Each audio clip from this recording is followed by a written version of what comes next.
Thank you, everybody, for coming to the Aaron Torres Podcast YouTube page. If you could do me a quick favor, see that little subscribe button at the bottom of your screen? Go ahead, click that subscribe button. Really does help our channel grow, our audience grow, and I really do appreciate it more than you know. So click that subscribe button. Appreciate your support. Now, here's the video that you came here for. The season starts in November, so we're getting close. But at the same time, September and early October are a very important time because we get college hoops recruiting. So your favorite coaches are on the road evaluating prospects in person at high schools. And then every single weekend you get kids to campus. Every single weekend you get kids trying to get committed to your school. It's just a very important time of year. So we've done these updates basically once a week. You guys love them. And I want to do one today that frankly might be the biggest, most all-encompassing update that we have done so far. Busy weekend, visits galore. Let's dive in. Let's actually start with a place that transparently we haven't talked about much. And it's surprising. That place is Duke and the Duke Blue Devils, okay? So it's surprising because Duke had the #1 recruiting class in America last year. Cooper Flagg, we know about all those guys. They don't have a single kid committed for 2025 yet.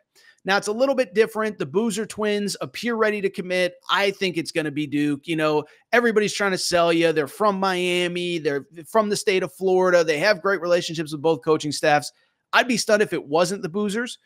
But at the same time, beyond just them, this is a very important weekend for Duke because they're hosting their Countdown to Craziness event at Cameron Indoor Arena. That is basically their Midnight Madness, their opening of the season event. And they have 3 really important recruits on campus. Nate Ament, 5-star forward. They have 4-star wing Shelton Henderson and 4-star guard, who we've talked about a lot, Caden Lewis. Nate Ament, listen, we've discussed him a ton. This is a kid. He's from the state of Virginia, blew up late in the process. Really, first of all, really talented player. You know, he actually in some ways reminds me a little bit of Paolo Banchero when Paolo was in high school. Paolo, you know, was a low post player to start. By the time he was a senior, he could handle, he could shoot, he could do this, he could do that. So Nate Ament is, you know, 6'9", 6'10". He can rip the ball down, take the ball down court, pull up for a 3, hit a trailer, do whatever. And he is a stud of a player.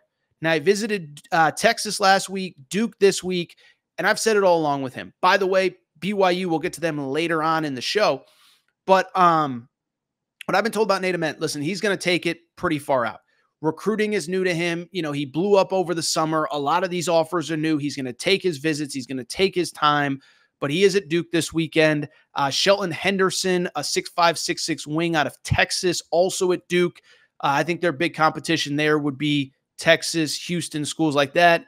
And then a Caden Lewis, who, by the way, has been very... I want to welcome a new sponsor to the Aaron Torres pod, Blue Chew.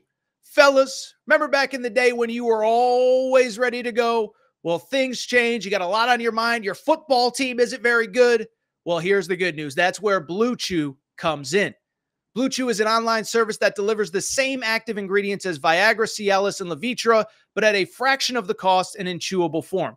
To get started, it's so easy. Just go to BlueChew.com, consult with one of their licensed medical providers, and once you're approved, you'll receive your prescription within days. The best part, it's all done online. No awkward trip to the doctors, no waiting at the pharmacy, no stink eyes, no raised eyebrows, nothing. Thing is, though, I know a lot of you are probably wondering, Torres, does it actually work? Do you think I need to try it? Well, here's the deal. Try it for a month for free, and I think there will be no turning back, all right? You'll love it. Your partner is going to love it. Your football team may stink, but you'll be rocking like the 85 Bears between the sheets. So go ahead, try it out, and here is the great news. We have a special offer for listeners of the Aaron Torres pod. You can try Blue Chew for free when you use the code Torres at checkout. All you got to do is pay $5 in shipping. Go to BlueChew.com, use promo code Torres at checkout. You get Blue Chew for free for a free month, and you only have to pay $5 shipping. Again, visit BlueChew.com for more details and important safety information. Thank you to Blue Chew for sponsoring the Aaron Torres podcast. Very popular on social media. I'm getting tagged on a lot of his stuff, and I'll explain why in a minute. He is at Duke as well. a Caden Lewis, 6'3", 6'4" guard from the DC area. And why it has gotten interesting, let me tell you, I'm just going to give you a quick story, okay? Is on Monday, UConn got a commitment from a combo guard named Darius Adams, okay? So Darius Adams is a really good player. We talked about him. We don't have to revisit it here. But everything I've been told is that they're going to scale back kind of the ball handler type roles. Darius Adams is a combo guard, and that even though Caden Lewis is still considering UConn, that they've prioritized a kid like Braylon Mullins, whatever. I just bring it up because with a Caden Lewis, basically our Torres on Kentucky page, which is run by an intern, by the way, tweeted out, hey, UConn's probably out on a Caden Lewis. Well, you know who got mad about that? UConn fans were tearing me to shreds. Torres, you don't know what you're talking about. You don't even like your own school, whatever. What I'm going to say about a Caden Lewis, he has cut Carolina from his list. But when I look at that recruitment, I think it's ultimately going to be a Duke-Kentucky thing. And I will say really quickly, I do lean Kentucky. He visited Kentucky a few weeks ago. He visited UConn a few weeks ago. But when you look at what UConn could potentially have back, I'll be quick with the UConn stuff, but they have Darius Adams committed. Aiden Mahaney's only a junior. Jaden Ross is a sophomore. Ahmad Noel is a freshman. They have a ton of ball handlers. I don't see a spot for a Caden Lewis. So this is actually an important visit for Kentucky because, listen, I still think UConn's in the mix, but at the same time, I think that with Carolina eliminated, Kentucky's biggest competition for this kid might be Duke. Now, maybe he just wants to go to UConn and compete. I don't know. But I think it's going to be Kentucky. But I think this Duke visit is important. I'll be curious to see what the buzz is coming out of Duke. And then, listen, this kid's visits are done. Again, he's down to 3 schools, Duke, Kentucky, and UConn. He's made his visits. My guess would be the commitment is soon. I still think it is going to be Kentucky. But this is an important weekend for Duke to make an impression, but for Kentucky to make an impression as well. Other than that, don't think Nate Amen is committing this weekend. Think he's got more visits, wants to take his time. Shelton Henderson, we will see. But we'll see. Caden Lewis is kind of the big domino here. It will be very interesting. And yeah, that's your Kentucky update as well. No visitors that I'm aware of on campus. Right now, it's kind of wait and see mode for the Wildcats with a Caden Lewis, with Caleb Wilson, who we'll talk about in a minute. And then Michael Brown and Chris Sinak visited last week. But at the same time, I don't think that I think Caden Lewis is the one that you're kind of on commitment watch for. All right, let's keep it going. Quick Kentucky update there. Let's go ahead and go to North Carolina. By the way, Carolina fans were crushing me because last week, oh, Torres, you don't talk about Carolina. So let's talk about Carolina. One, got a very nice commitment last week, 4-star Derek Dixon. That was the first player in that 2025 class. But the big recruiting news today is Caleb Wilson. We just referenced, we have found out that the plan as of right now, and it's always subject to change, is to visit North Carolina this weekend. Okay, Caleb Wilson's a really good player. We've talked about him a ton. 6'8", versatile. What I love about him is that he is a guy that played with Cam Boozer, the number 2, number 1, depending on who you believe, player in America, and he's proven. There are games where he could take over, he can be a star. There are also games where he can, take a step back and be a complimentary player. But he is a very coveted player. Calipari was in a million times to see him this fall. He visited Kentucky a few weeks ago. At that point, there was a lot of Kentucky buzz that he would actually commit. There was talk that he was going to move up his commitment date, but he visited UCF, Central Florida after that, and then was supposed to visit Alabama this weekend, canceled the Bama visit, isn't going to Bama, and is now visiting UNC instead. So from the UNC perspective, listen, transparently, I think they have as good a shot as anybody. You got to get kids to campus. Just one of those where I know he's taken a bunch of visits, probably getting close to the finish line, but I don't think as of right now there is a definitive favorite. Like I said, felt like Kentucky coming out of his visit, felt like they were in really good shape, but he's taken other visits. UNC is going to be a factor. And, they might need bodies because Drake Powell, 5-star freshman, might be a one and done. So it will be interesting. Another one that I am curious to see, what becomes the buzz out of that visit.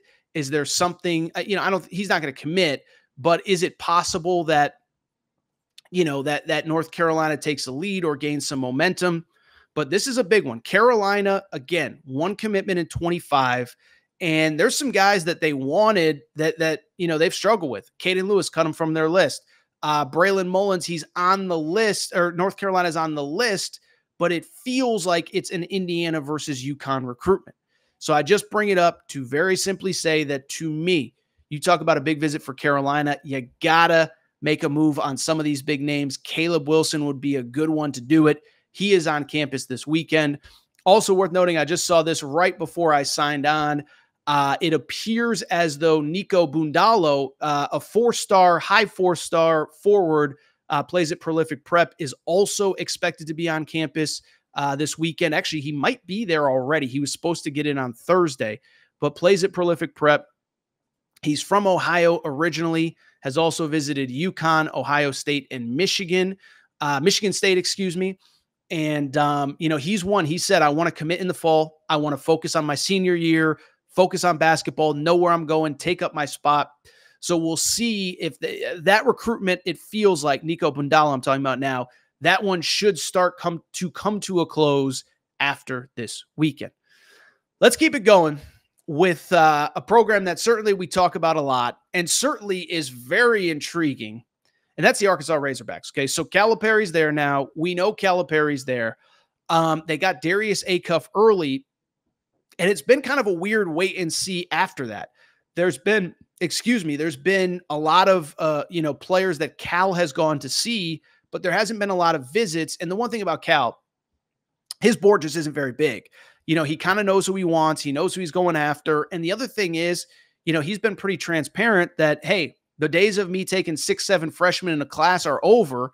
We're probably going to take something closer to 3 or 4. And so, again, I think that list is smaller. But one player that is expected on campus this weekend at Arkansas is Malik Thomas, the guy you can see on your screen right there, 5-star guard, originally from Pittsburgh, playing at Overtime Elite. Now, if you were listening closely, there was an interesting little word that I just used there, expected on campus, because this kid's recruitment has been very weird over the last 4 or 5 months. I'm not saying he's a bad person. He's certainly not a bad player. He's an excellent player, but was a player, felt like he was done to UConn in June. I've said it a million times. He was the kid that when he visited UConn, it was right after Dan Hurley interviewed with the Lakers. There was a lot of talk of, is that going to turn off recruits? And he said, that makes me like UConn even more. But as the summer went on, things kind of faded with UConn. But what's interesting about him, he's got this list of 7, but there's been multiple times this fall that he was supposed to visit places and canceled. Was supposed to visit Bama last weekend and canceled. And so, 1, I'm just curious if he gets to campus at Arkansas. But 2, if he does, I think Arkansas's got as good a shot as anybody. Bottom line with this kid is very talented player. Calipari is not afraid to take 2 or 3 guards in a class. We saw it last year with Reed Shepherd, Rob Dillingham, and DJ Wagner. I think he thinks that those 2 can play together. And if you can get that kid on campus, Cal can close with the best of them. So it is interesting that if he takes this visit, it'll be the first one that he's really taken in a while. Again, canceled multiple visits so far. And it'll just be interesting to see what ends up happening there. But a really talented player, a really good guard, 6'4", 6'5", playing at Overtime Elite. Cal's been in to see him at OTE a few times, but this is just one that it's just been a strange recruitment. So we'll see what ends up happening. By the way, over the summer, I was kind of told, and I saw some other people put it out there as well, Kansas State could be another team that factors with Malik Thomas. He has Kansas on the list. I don't think they're going to get him because they're recruiting another kid named Darren Peterson. He's from Pittsburgh. I don't think Pitt's getting him. UConn may not be out on him. So I just bring it up because Malik Thomas is expected to be at Arkansas. If you can close on him, you have 2 dynamic guards with him and Darius Acuff. By the way, another piece of late-breaking news right before I started recording, and I'm glad that this happened. But Koa Pete, 5-star forward who Arkansas is also recruiting, is actually visiting Arizona this weekend. So Koa is a kid that I've talked about a lot. He's from the state of Arizona, has a brother who plays in the NFL. And when I look at Koa Pete, what stands out to me is a couple things. One, I give him credit. He was the #1 high school player in America in 8th grade. and never really at any point has relinquished the 5-star elite status. I've said it a million times. I remember seeing him in the summer of 2021 coming out of his 8th grade year competing with guys 4, 5, 6 years older than him. And I just give him a ton of credit. Hasn't missed a beat. 6'8" forward, stayed at his local high school. And what's kind of interesting is twofold. Is one, it has been a quiet recruitment. Arizona has been deemed a leader on him, but I think that's more, I'll be honest, personally, I think it's a little bit of speculation. I don't think there is a leader, or at least maybe a month ago coming out of the summer sessions, I don't think there was really a leader. There's been some Duke buzz on him. Is that a school that could get involved? He played with Cam Boozer this summer on Team USA. So, the positional overlap doesn't really impact things. But Arkansas could be in the mix there as well. I just bring it up because I think this kid's recruitment is still in the beginning stages. He also visited ASU a few weeks ago, which is a local school. But listen, if I had to pick a leader right now, I'd probably say Arizona. But I don't think it's significant by any stretch. What's also interesting, I said it's interesting on two fronts. Arizona's just been very quiet in this recruiting class. Tommy Lloyd's a beast. That staff that he's put together, Jack Murphy, TJ Benson, they're great at what they do. So those dudes, and by the way, I probably missed some names. I'm sorry. I didn't mean to offend anybody. There's not like people that I'm actively avoiding. Whatever. Point I'm trying to make, they're really good at what they do. They're going to get their dudes, but they've been very quiet in this class of 2025. And I'll be curious, maybe there's a possibility that they're a little further along than we thought. But yeah, like I said, if there was a leader for Koa Pete, I'd say probably Arizona, but I still think it's early. He's one that I feel very confident won't be committing until the spring, but that news popped right before we came on air. A couple other quick notes. Want to give a shout out to our Arizona's new Big 12 rival, the BYU Cougars. So we do these posts, recruiting segments every Thursday show for Friday on YouTube, although we'll probably run this on Thursday. Bring it up every single week. There's a BYU fan, Torres. Why are you not talking BYU? You hate my team. Talk about them. What do I need to know? Let's talk BYU for half a second. Now, that guy right there, AJ DeBonsa, number 1 player in America. He's actually visiting Baylor this weekend. We'll get back to that in a minute. But listen, he's going to BYU next weekend. His high school teammate, JJ Mandequit, is going with him. As far as I know, BYU is the only one that's recruiting both of them. Now, I don't think it's a package deal by any stretch, like AJ's only going to go where JJ goes, but I don't think it hurts by any stretch of the imagination either. And so I just bring it up because the next 10 days or so at BYU are going to be huge.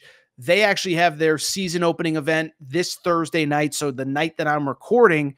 But then next weekend, it's all about rolling out the red carpet for that kid, bringing him in.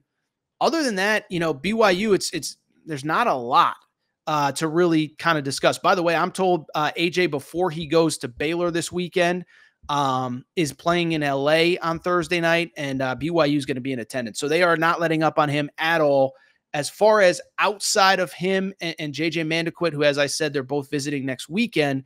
What was I going to say? Oh, Nate Ament. We talked about him with Duke. I think BYU feels like they're starting to try and make a move on him. Another player, if you missed it when we talked about Duke, I feel like he is a kid that it's going to be a minute before he makes his decision. So I don't know if BYU can get a visit. He visited Texas. I believe he may have visited Houston.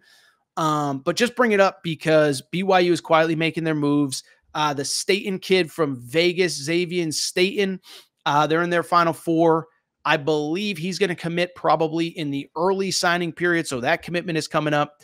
But the big one is next weekend, AJ DeBonsa, JJ Mandequit, Nate Ament. We'll see where they stand. And then, like I said, they're trying to figure out everything else, but they did an awesome job. The one thing I'll say about BYU too, clear Kevin Young, his history in basketball. They've got international ties. They brought in Yegor Demon. They brought in another international player just a few weeks ago. So they could be recruiting names that we've never even heard of, but that's the latest at BYU. Next weekend's really the one for them. Very quickly, Baylor, we mentioned that's where AJ DeBonsa is this weekend. Don't think, he's not going to commit until he takes all his visits. But they did pick up, it's worth noting, they will have DeBonsa on campus. I've said it a million times with DeBonsa since I know somebody's going to ask.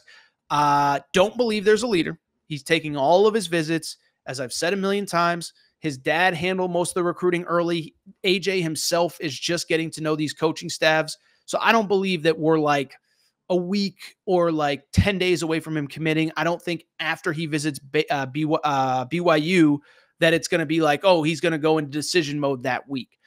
Same time, he is at Baylor, and it is worth noting, Baylor did get a commitment from a player named Tunde Yesufu, 5-star, a lot of 5-stars in this class, by the way. 5-star, plays in California. He's originally from Africa, super athletic kid, like his game. You know, Baylor always seems to go in on 1 or 2 of these 5-stars every year. This year, it's VJ Edgecombe. Last year, it was Jacoby Walter. The year before, it was Keontae George. And they got their guy this year in Tunde Yesufu. Last name, because I am this segment's gone long, but I think it's good, and I hope you guys are enjoying it. Last name, this is an interesting one. Tyron Stokes, number 1, number 2, depending on what recruiting service, player in the class of 2026. Okay, 2026. He's visiting Louisville this weekend. Louisville, like Duke, like BYU, has their season opening event. What is the Louisville one? Something madness. Louisville Live. Louisville fans, don't get mad. I saved myself there. Admitted, I did a little bit. All right. So Louisville and Tyron Stokes. So Tyron Stokes plays at Prolific Prep. You look at him, he's originally from, and this is worth noting, originally from the city of Louisville. So he's gone to prep school. He is a player that is now obviously playing halfway across the country, playing again. Actually, I take that back. He did transfer. I thought he did.